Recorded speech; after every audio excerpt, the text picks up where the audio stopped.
ایک گاؤں تھا، ہرے بھرے کھیتوں، پرندوں کی چہچہٹ اور ٹھنڈی ہوا سے بھرا ہوا۔ اسی گاؤں کے کنارے ایک بڑا سا باغ تھا، آموں کا باغ۔ یہ باغ گاؤں کے ایک سخت مزاج مگر ایماندار آدمی حاجی رحمت علی کا تھا۔ لوگ اسی باغ کا آم کھا کر کہتے، واہ، مزہ ہی آ گیا، حاجی صاحب کے آم تو پورے علاقے میں سب سے میٹھے ہیں۔ لیکن اسی گاؤں میں ایک مسئلہ تھا۔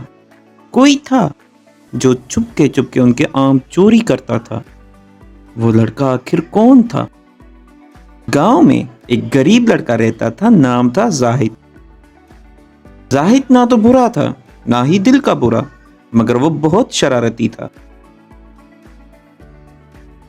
اس کے دوست اکثر کہتے، چلنا زاہد، حاجی کے باغ سے آم توڑتے ہیں۔ زاہد بہت ڈرتا تھا، مگر ایک دن اس نے ہمت کر لی۔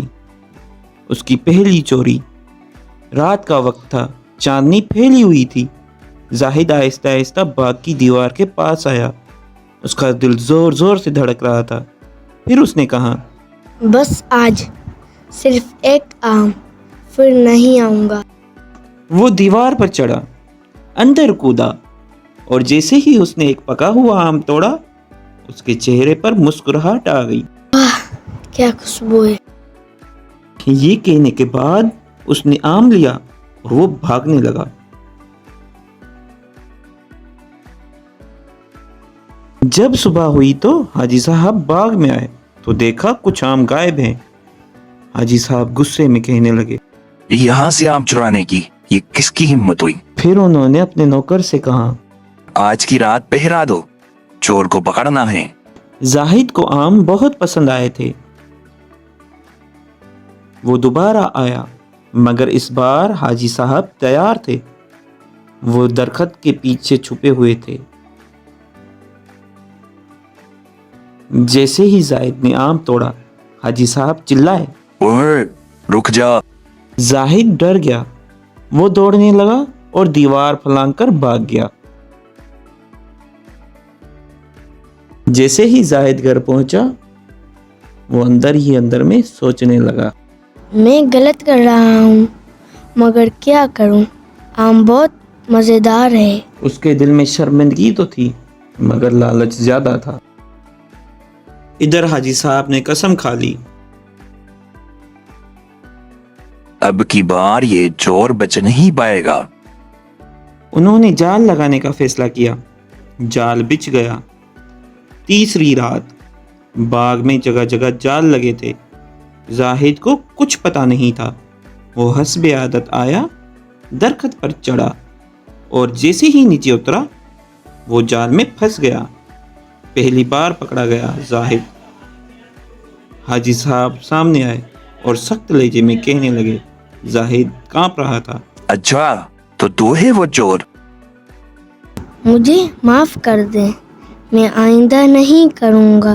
حاجی صاحب نے سوچا، اگر آج اسے سزا دی تو شاید یہ اور بگڑ جائے۔ انہوں نے جال کھولا اور کہا، جاؤ، مگر دوبارہ یہاں نظر آئے تو اچھا نہیں ہوگا۔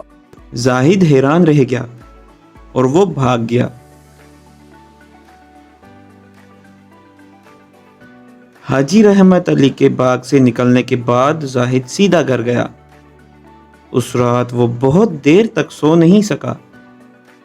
اس کے ذہن میں بار بار ایک ہی بات آ رہی تھی، میں نے غلط کیا، بہت غلط۔ اگلی صبح وہ جلدی اٹھا اور اپنی ماں کے پاس گیا۔ زاہد شرمندہ آواز میں کہنے لگا، امی، میں نے حاجی صاحب کے باغ سے آم چرائے تھے۔ بیٹا، بھوک کا حل چوری نہیں ہوتا۔ امی، مجھے بہت شرم آ رہی ہے۔ میں نے سوچا تھا بس ایک آم ہے، کس کو کیا فرق پڑے گا، مگر اب سمجھ آیا، غلطی چھوٹی ہو یا بڑی، غلطی ہی ہوتی ہے۔ میں وعدہ کرتا ہوں امی، اب میں کبھی کسی کی چیز کو بغیر محنت کے نہیں لوں گا۔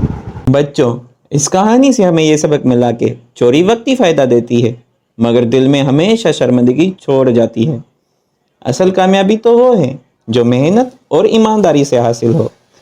لالچ انسان کو غلط راستے پر لے جاتا ہے، مگر سچائی تو انسان کو عزت دیتی ہے۔ جو شخص اپنی غلطی کو مان لے اور بدل جائے، وہیں اصل میں بڑا انسان ہوتا ہے۔